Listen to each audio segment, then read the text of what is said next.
Good morning. I'm Victoria Fiorino. I'm a tax supervisor in our Hanover office. I've been with the firm for about 5 years.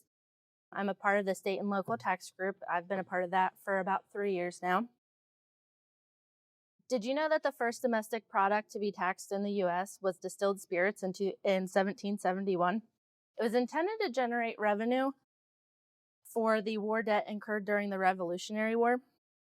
American whiskey was by far the most distilled beverage in the 18th century, mostly because farmers had surplus corn, wheat, barley, and rye. So these farmers resisted the tax. It got violent, and it's known as the Whiskey Rebellion. So ever since then, states are continuing to find new ways to generate more revenue, especially by sales tax. So sales tax is always changing. It's important to ensure your business is in compliance. More recently, in 2018, there was a Supreme Court decision that changed e-commerce as we knew it, which I'll go into detail a little bit later.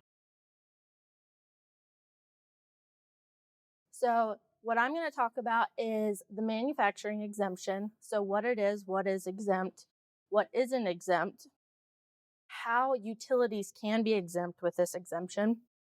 Then I'm going to move on to research and development and how the exemptions are available for that. And then we'll switch gears and talk about sales tax nexus. So Evan was just covering income tax nexus. So you'll want to remember what he said, but for the next 30 minutes, forget it. So then we'll talk about the Wayfair update, common carrier and drop shipping and how that's affected, and then examples. And then we'll talk about accepting exemption certificates when you're selling to a reseller and how you use exemption certificates when you're purchasing.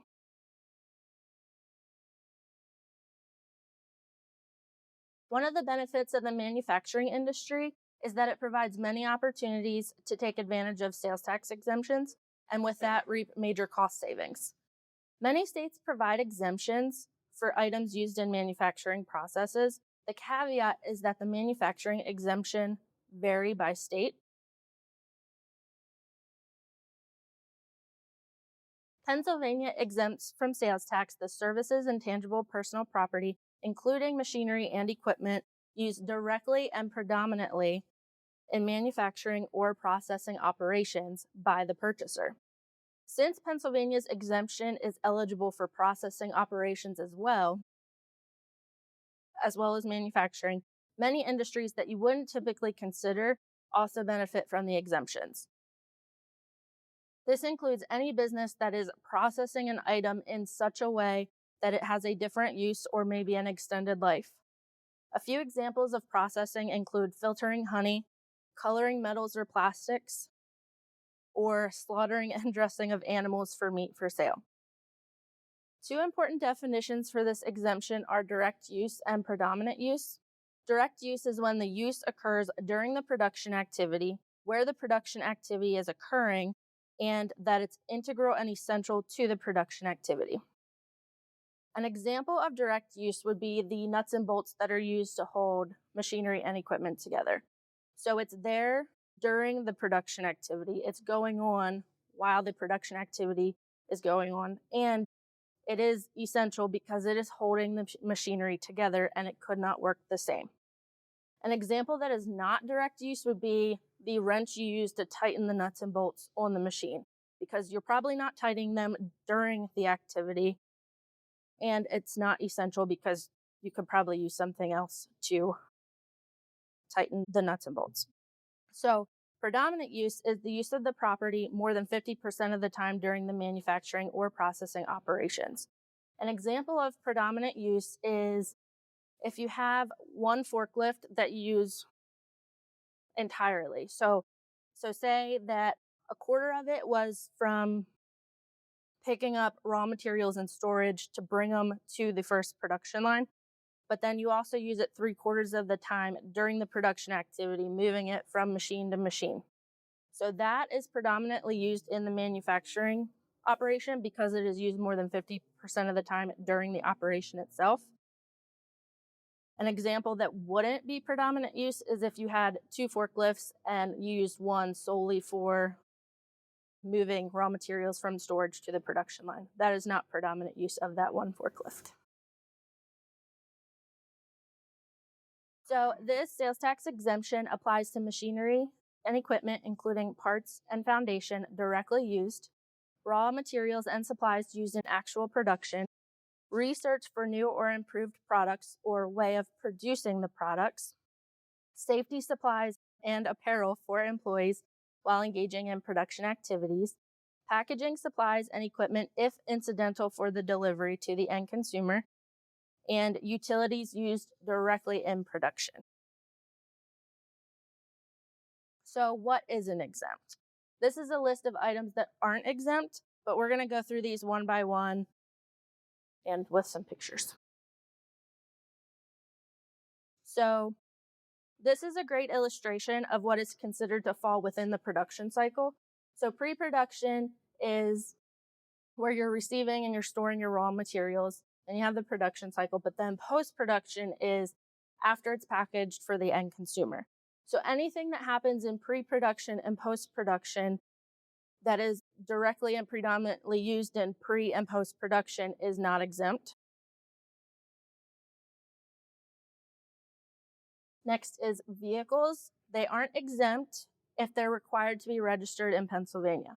So the way I look at that, probably don't have a vehicle running through your factory anyways. It's probably doing most of its work in pre- and post-production activities, so they are not exempt. Maintenance, service, and repair work is not a manufacturing operation. So manufacturing facilities, including tools and equipment and supplies predominantly used in performing the work of maintenance and repair, shall be subject to tax. So this includes welding equipment, chains, wrenches, paintbrushes. But any replacement parts that are used on the equipment that is exempt, they become exempt too, but it has to be essential and integral to the machinery and equipment. Also, equipment and supplies, including soaps and cleaning compounds, brushes, and brooms, are also not exempt. Along with the repairs and maintenance not being exempt, any construction materials for real estate are also not exempt. Now, there is an exception if it's the foundation of the equipment. Also not exempt are anything relating to managerial sales or non-operational activities. So any office supplies, office furniture, any signs, promotional items, or exhibitions for the products you produce. Property used to prevent or fight fires and equipment and supplies used for such programs as safety, accident prevention, or fire prevention shall be subject to tax, even though the equipment or property is required by law. Property used for personal comfort, convenience, or use of employees shall be subject to tax. However, protective equipment such as face masks, helmets, gloves, coveralls, they are exempt. So thick mats that you can stand on so it doesn't quite feel like you're standing all day, they are not exempt because that is a comfort item.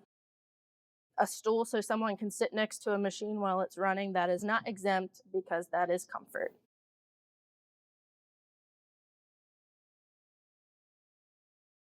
Machinery and equipment for general ventilation or lighting is not exempt because it's not used. The machinery and equipment does not need the fan on the ceiling to work for the machinery to work. They don't need, although you need lights to see to run a machine, the lights don't have to be there for the machine to work, so that is not exempt.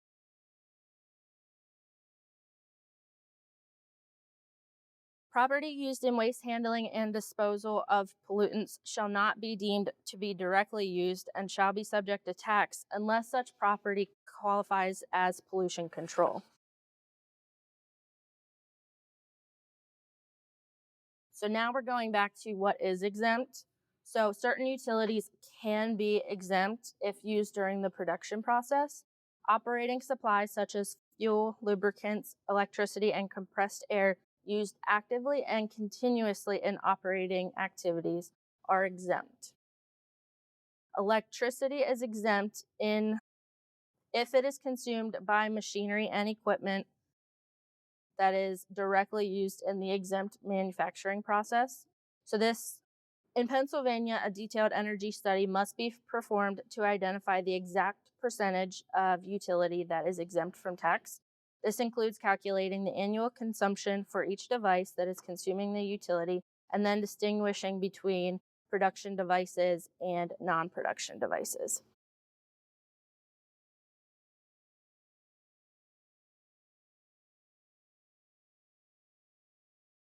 So, included in the Pennsylvania manufacturing exemption is an exemption for items used directly in research and development. Property used directly in research activities are exempt from tax provided that the goal of the research is the production of a new or improved product or the creation of a new or improved method for producing a product. The exempt property includes consumables, software, computers, and testing instruments and specimens. So, for example, Hedgehog Inc. purchases software, computer, and testing instrumentation for use in design and development of warfare products. This is an exempt research and development activity because the goal is a newer, improved product. An example where Hedgehog Inc. would not qualify for the research and development exemption is if they were testing their current products for safety, because safety is not a newer or improved product.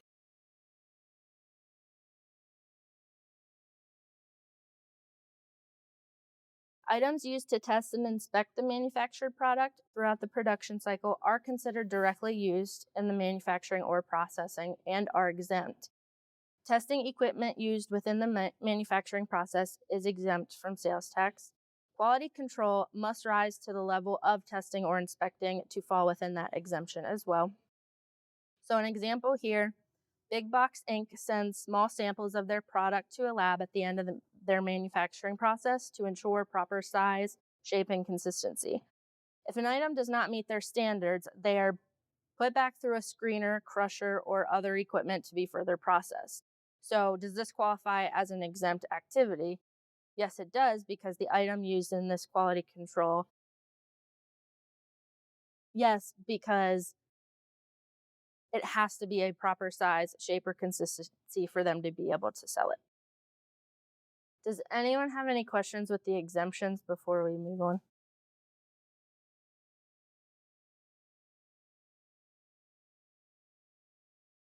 So, where am I required to collect and remit sales tax? Well, in which states do your activities create nexus? So, sales tax nexus occurs when a business has some kind of connection to a state. All states have a slightly different definition of nexus, but until last year, the standard was physical presence. Physical presence can mean a number of things, including having an office, an employee, a warehouse, an affiliate, or storing inventory within a state. There are two cases that had kept the physical standard in presence, which include the National Bell S. Hess versus Illinois and North Dakota versus Quill, which took place over 25 years ago. In both cases, the court had held that a business whose only contacts with the taxing state are by mail or by common carrier, that it lacks the substantial nexus required under the Commerce Clause. That brings us to today an economic nexus, which is a direct result of the Wayfair decision. The state of South Dakota passed a bill back in March of 2016 with the intent of collecting sales tax from remote sellers due to the state from purchases made by their in-state residents. The proposed law established various safeguards for vendors, including only requiring for those with sales over $100,000 or with more than 200 different transactions into the state.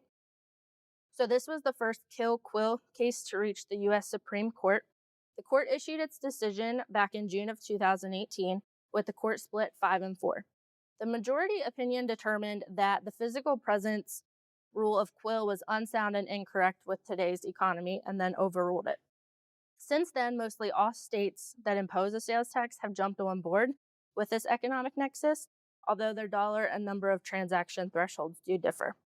To be clear, just because physical nexus requirement was overruled, it doesn't mean that physical presence is no longer required to create nexus. So if you have a warehouse in South Dakota, you have a sales tax nexus in South Dakota, regardless of your sales thresholds. Physical nexus is going to trump the consideration of economic nexus. Any questions? So what creates economic nexus? Economic nexus occurs when a business has a certain amount of sales in dollars and/or transactions within another state. Although manufacturers typically sell to exempt resellers, they may still create economic nexus if their total sales into one state are $200,000, but their only taxable sale is $1,000. That $1,000 could be subject to sales tax in that state because most states, when they enacted this economic nexus, they used the term gross sales, not taxable sales.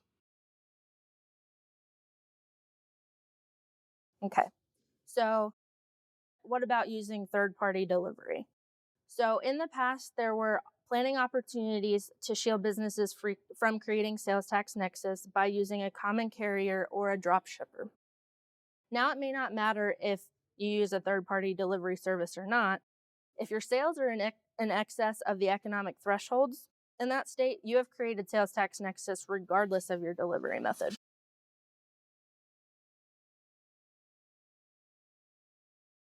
So we're going to go through a few examples of how manufacturers could be creating nexus in other states.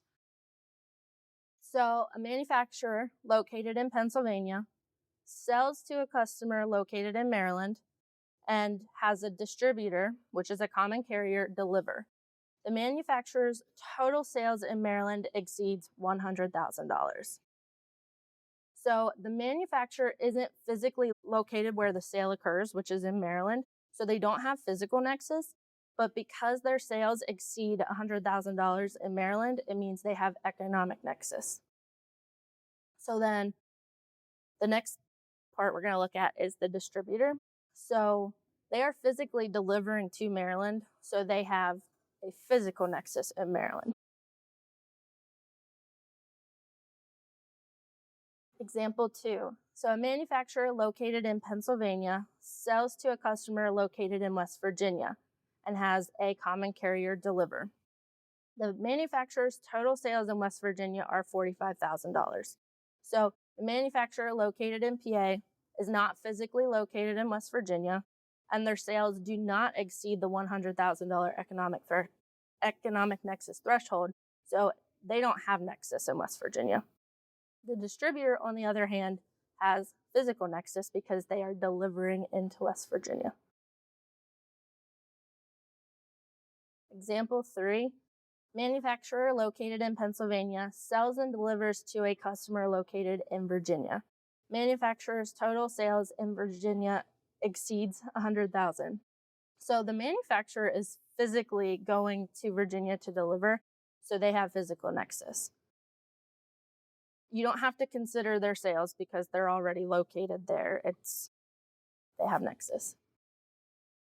And the last example, a manufacturer located in Pennsylvania sells to a customer located in Virginia.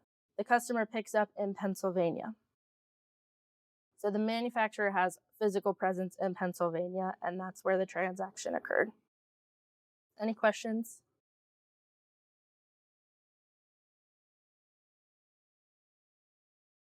Okay. So now we're switching over to exemption certificates. Exemption certificates are very important. It's what removes the sales tax liability from a purchase. Businesses need to receive and keep these certificates for typically 3 to 4 years following a sale. If a business is under a sales tax audit and they don't have the certificate from a sale that sales tax was not charged on, they become responsible for the tax due on that transaction. No exemption certificate, no exemption. That's why it's also important to collect the correct form from the correct state. So with this, if the sale occurs in Pennsylvania, you want to accept the Pennsylvania exemption form. So that would occur if it's picked up from a customer located in Pennsylvania, or if it's delivered to a customer located in Pennsylvania. But when the sale occurs out of state, let's say to Maryland, you want to accept the Maryland exemption form if you have nexus in Maryland. So that would happen if you are delivering to the customer in Maryland. But if you don't have a physical or economic nexus, it's not necessary to collect that unless you think you're going to reach the thresholds during the year. So we're going to look back at the same 4 examples, but we're going to see how the exemption certificates play into it. So the manufacturer located in Pennsylvania that's selling to a reseller in Maryland.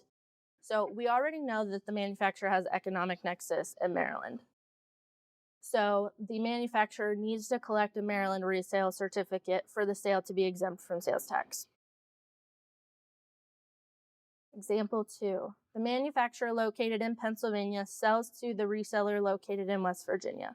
So we already know that the manufacturer doesn't have nexus in West Virginia, which means they don't have to collect the sales tax resale certificate from West Virginia. Example 3. Manufacturer located in Pennsylvania sells and delivers to reseller located in Virginia. We know that the manufacturer has physical nexus in Virginia, so the manufacturer needs to collect a Virginia resale certificate. Example 4, the manufacturer located in PA sells to a reseller located in Virginia. Customer picks up in PA. So we know that the manufacturer has physical presence in Pennsylvania, so the manufacturer needs to collect a PA resale certificate. So are we good with those examples? Any questions? So then we're going to move to the manufacturer purchasing from out of state. So when the purchase occurs in Pennsylvania, you use the Pennsylvania Exemption Certificate. So that would mean if you pick it up in Pennsylvania or if it was delivered to you in Pennsylvania. When the purchase occurs, let's say in Maryland, you would use the Maryland exemption form. That happens when the manufacturer would pick up from Maryland. But again, they might not request the exemption certificate because they might not have nexus. Okay, any questions? So the question was, what if you have a sale of $45,000 at the beginning of the year and there's a sale that occurs unexpected at the end of the year that would make their total in excess of $100,000? That last sale would create the economic nexus, and if it's a taxable sale, you would have to start collecting and remitting. If it's the first sale, and if you don't think you're going to have nexus, I don't think that's necessary. I think it's once you realize that you do have nexus, that's when it becomes an issue and you have to pay attention. Any other questions? Okay, thank you.